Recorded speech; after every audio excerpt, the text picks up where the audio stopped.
There are stories buried so deep in the corridors of power, they're never meant to be unearthed. Legends whispered between presidents, passed down like sacred rites. This is one of them. For more than 2 centuries, the most powerful man in the world has made a pilgrimage to a nameless cabin hidden in the Maryland woods. They go alone, no aides, no security, no press. They step inside and they listen. Because in that cabin, history speaks, and history does not lie. Washington went first. Adams followed. Every man to hold that office, whether he was worthy of it or not, made the journey. Until now. The current president, if you can call him that, received the invitation. A simple note: go to the cabin in Maryland tonight. He tossed it to the ground, not in fear, not in uncertainty, but in contempt. And that should terrify you. I was there when it happened. Press briefing, chaos. He stormed out, but in the madness, I saw it, just a slip of paper discarded like a scrap of trash, and I picked it up. And against every better instinct, against every lesson I've learned in a lifetime of reporting on corruption, coups, and cover-ups, I followed it.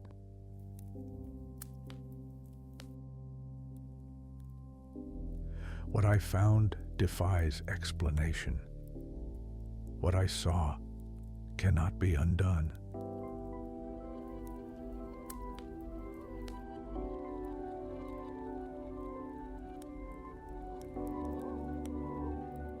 We took cameras into the woods that night. We thought we were alone, but in the stillness, the air felt charged, electric, like stepping into a storm before the first bolt of lightning hits. What you're about to see, most of it comes from their own writings, their own words, sealed in parchment and ink long before any of us ever took our first breath. But some of it is new. Because tonight, the men who built this republic looked upon what we've become, and they spoke. Watch closely, because once you see this, you cannot unsee it. The ghosts of the past are watching. The question is, are we?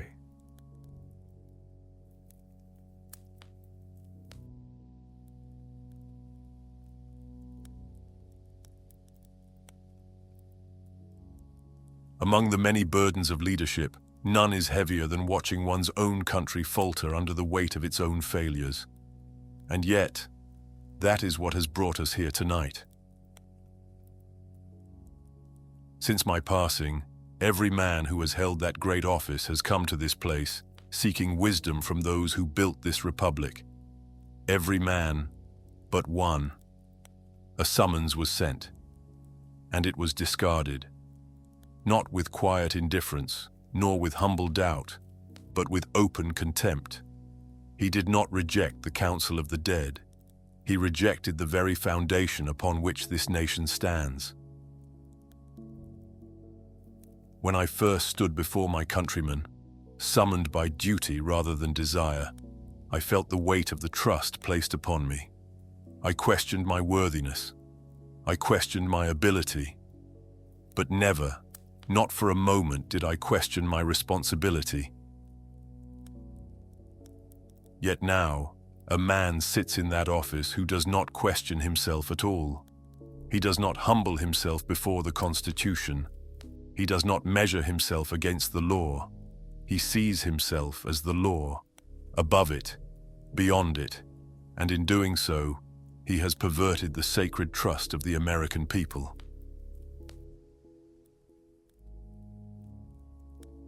In my farewell, I warned of this. I spoke of the dangers of faction, of men who would place themselves above the nation. The alternate domination of one faction over another, sharpened by the spirit of revenge, leads at length to a more formal and permanent despotism. I cautioned against foreign entanglements that would compromise the independence of our nation. I urged unity, knowing that division would be the chisel that carves the gravestone of our republic.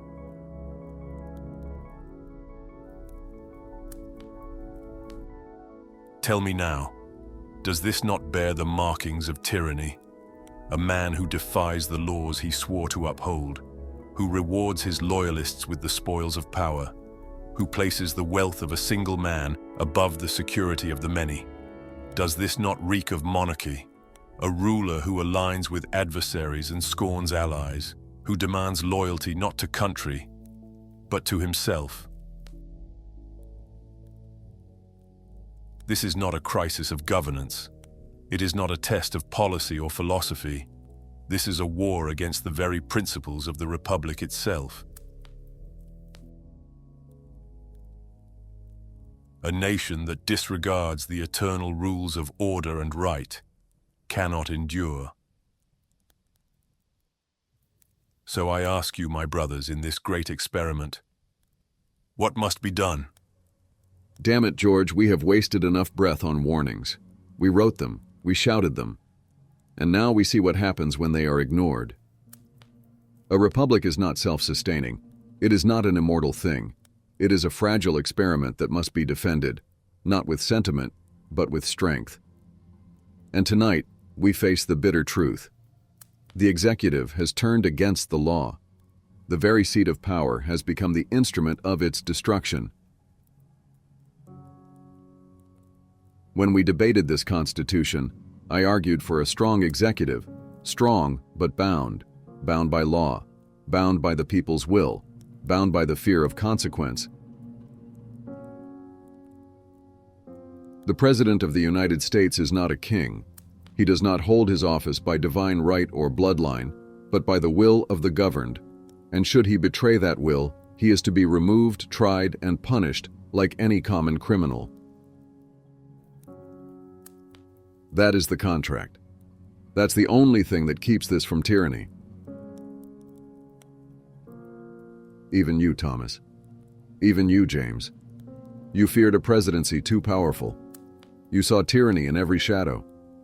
Well, here it stands. Not a shadow, but a man. Flesh and blood. A tyrant in all but name.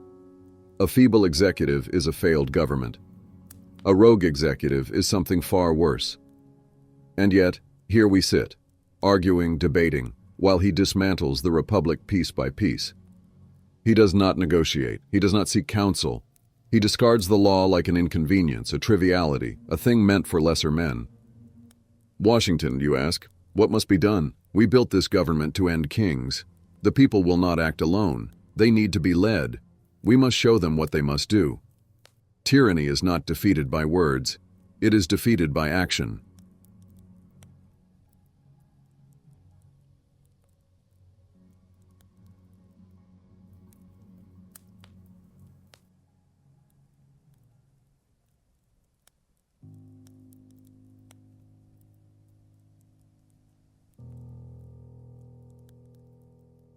Alexander, you speak of action. But tell me, what action is left when the laws are disregarded, when the will of the people is trampled underfoot by a man who has no reverence for anything but himself?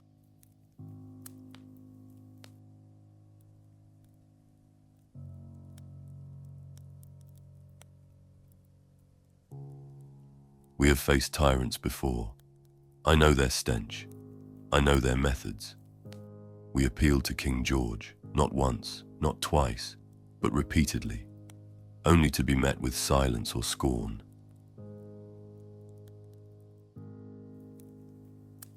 The God who gave us life, gave us liberty at the same time. The hand of force may destroy, but cannot disjoin them. so we acted. We did what men of principle must do when the chains of tyranny grow too tight.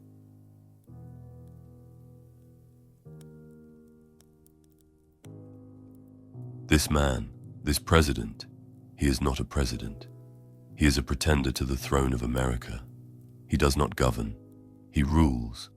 And if he rules, then he is no longer our servant, but our master. And we, gentlemen, were never meant to be subjects.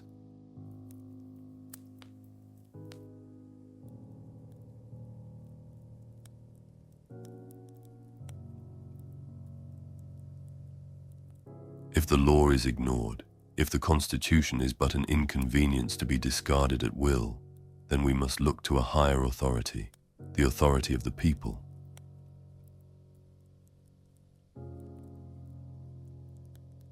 When a long train of abuses and usurpations, pursuing invariably the same object, evinces a design to reduce them under absolute despotism, it is their right, it is their duty to throw off such government and to provide new guards for their future security. We fought a war to rid ourselves of a man who believed himself above the law. And now we find ourselves here again, 250 years later, watching the same corruption, the same abuses, the same despotism rear its head. The difference is then, we were colonies. Now we are a nation. And our failure to act will not be the failure of a colony breaking free. It will be the death of the very experiment we created. I do not always agree with you, Alexander. You trust too much in institutions. I trust in the people. But on this, we are as one. This man has betrayed his oath. He has taken the people's trust and spat upon it. And if he will not submit to the law, then the law must be enforced upon him.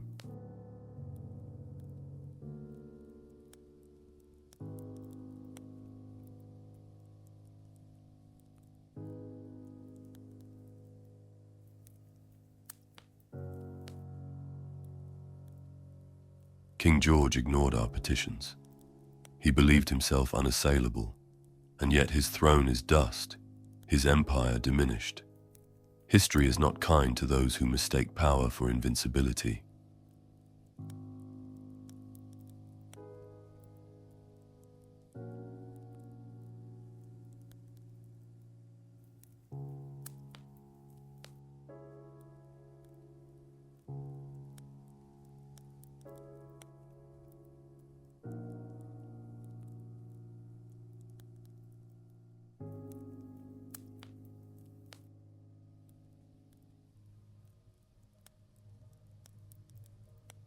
My dear friends, forgive an old man his perspective, but I must say, this all feels rather familiar, doesn't it? A tyrant, convinced of his own invincibility, a government in chaos. The law twisted to serve one man's ambition, a nation at the edge of ruin. Gentlemen, tell me, have we somehow traveled back in time? Are we once again petitioning a fool of a monarch who fancies himself untouchable?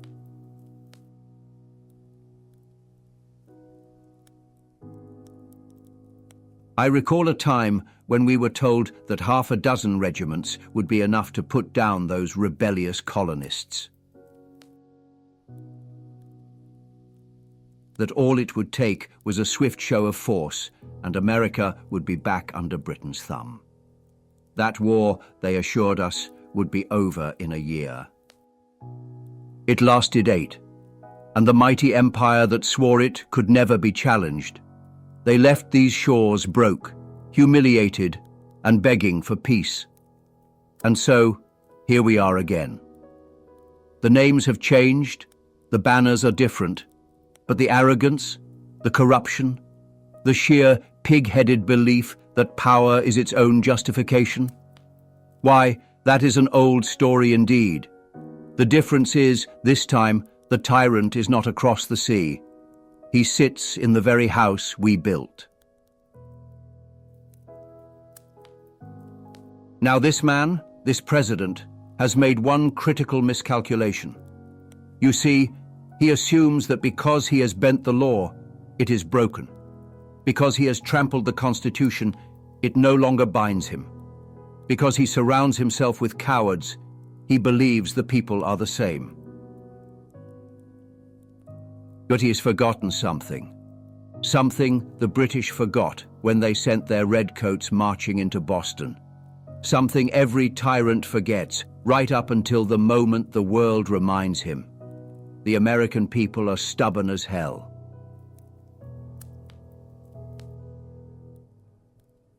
Oh, they will grumble. They will curse their government. They will sit in their taverns and their town halls and shake their heads at the state of things.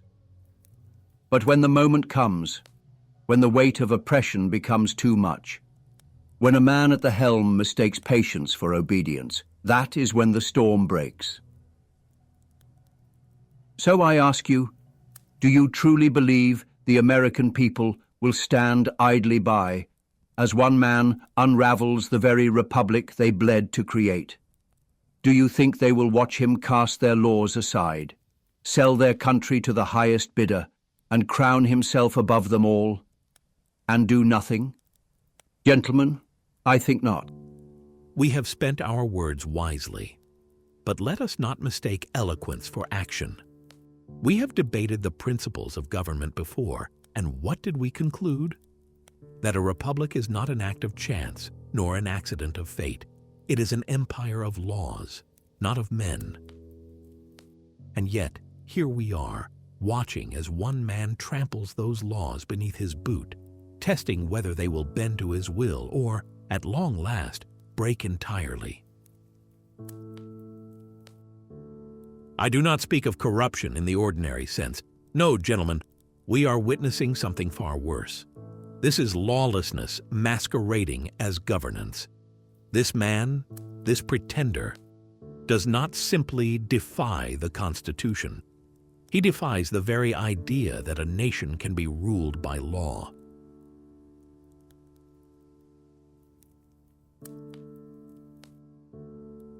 We designed this government with checks and balances. We placed power in separate hands, lest one man attempt to wield it all. And yet, here he stands, a man who has stripped the laws of their teeth, defanged the courts, made cowards of his allies, and outlaws of his enemies. He has turned the offices of justice into instruments of his own protection. He has made a mockery of our system, winking at foreign adversaries while spitting on those we once called allies. He has fired the watchmen, torn the locks off the doors, and handed the keys to those who would sell the republic for gold and power. And what have we done? We have spoken. We have warned. We have written. And still, this villain sits upon his throne, grinning as he undoes the very nation we built.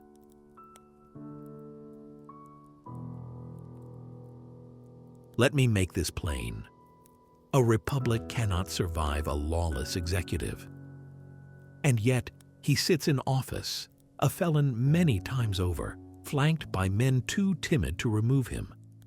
He has made a mockery of the sacred trust of the people. And if he is not cast down, if this body and others like it do not act, then I ask you, gentlemen, what do we tell the people? What do we tell those who still believe in the Constitution, in the rule of law, that they should wait, that they should hope, that a man who has never obeyed a law in his life will suddenly submit to the judgment of his betters? No, tyrants do not yield. They are removed. There is no honor in watching a republic fall and saying, "At least we spoke of its virtues while it burned." If we do not act, then the very government we built will be nothing more than an illusion, a relic, a footnote in the history of failed experiments in self-rule.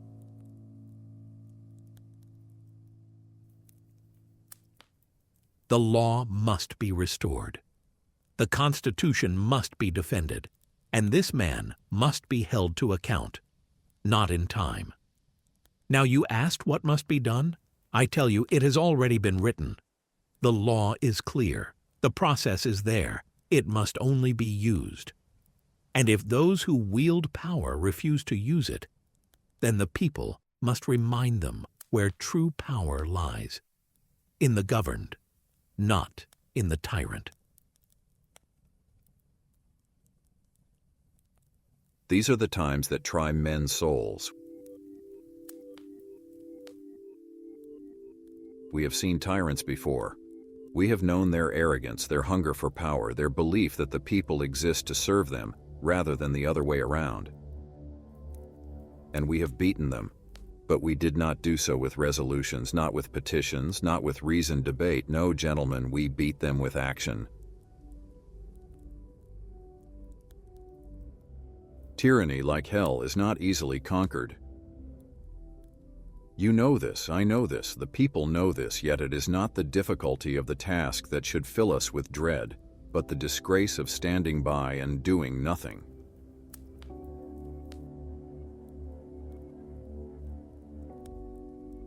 What we obtain too cheap, we esteem too lightly. And what have we done but make our liberty so easy, so comfortable, that we forget what it cost? Freedom is not a thing to be held, it is a thing to be defended. It is a fire that must be fed, or else it withers to embers and dies. And make no mistake, this man, this tyrant who calls himself president, he does not wish to govern. He wishes to rule.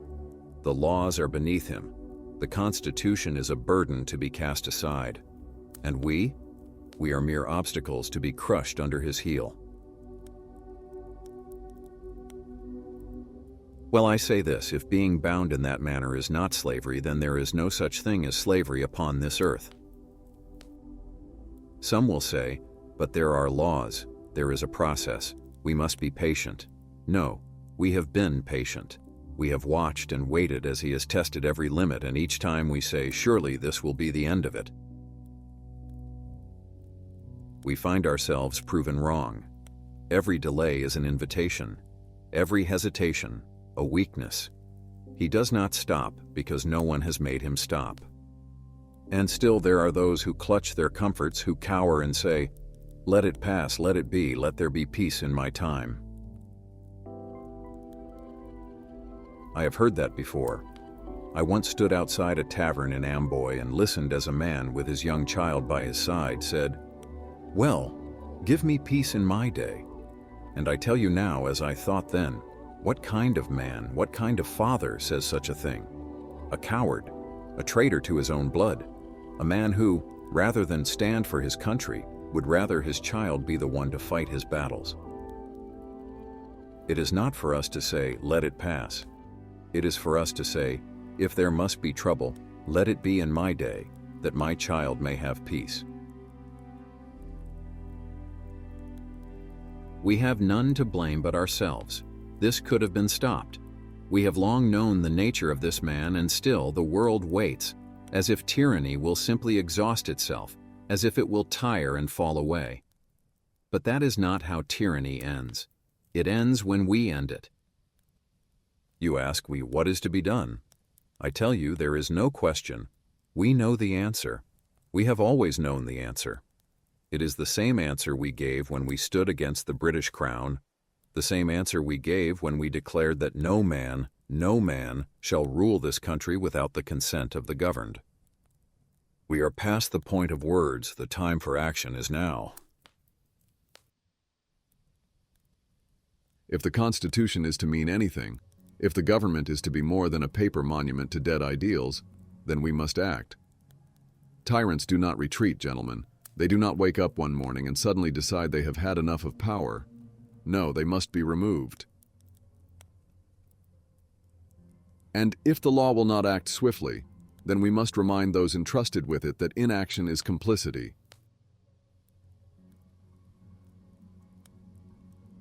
This man has already shown his hand. He has fired those who would investigate him. He has stacked the courts in his favor. He has turned allies into enemies, and enemies into kings. And still there are those who hesitate, who ask, what if we wait? What if the system rights itself? Let me tell you what happens when men wait in the face of tyranny. They lose.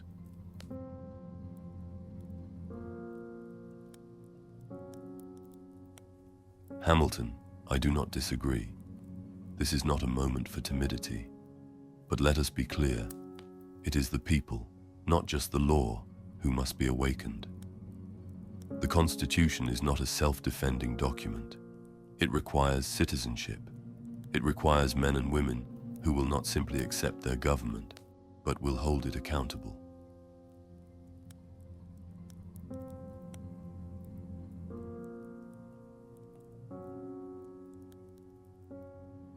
The tree of liberty, as I once wrote, must be refreshed from time to time, not with the blood of patriots and tyrants alone, but with the vigilance of the people. This cannot be fought in the courts alone, nor in the halls of Congress, where cowards barter principles for power. This must be fought in the hearts and minds of the citizenry. If the people do not rise, then the Republic is already lost. And if they do, then no tyrant, no matter how powerful, can stand against them.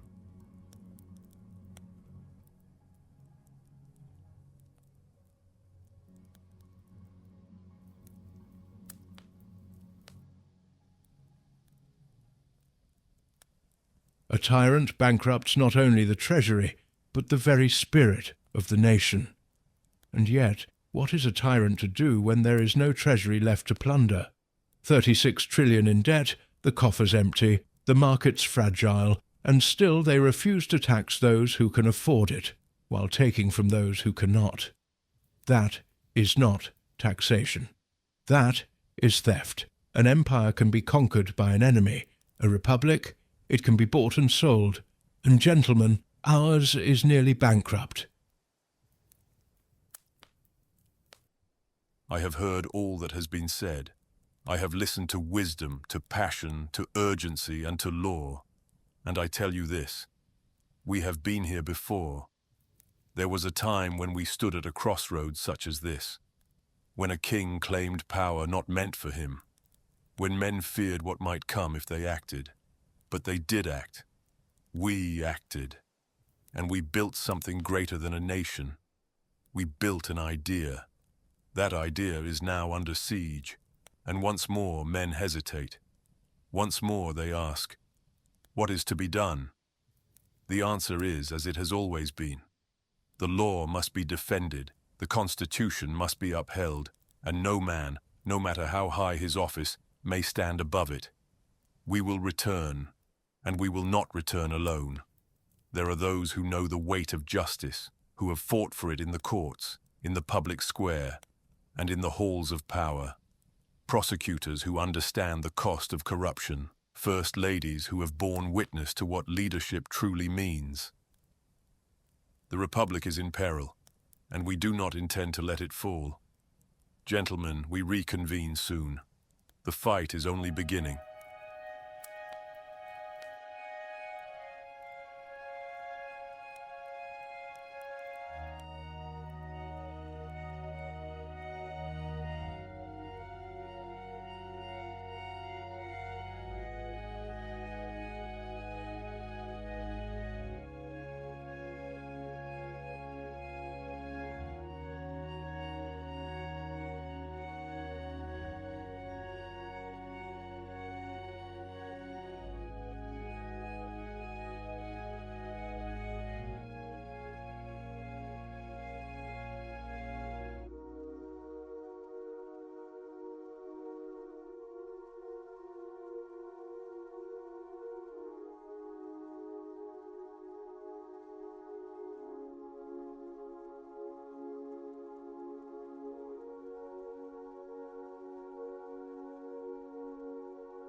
History does not sit quietly in books, waiting to be remembered. It does not rest in monuments, waiting to be admired. History moves, it speaks, it fights. And tonight you have witnessed history, not as it was, but as it is.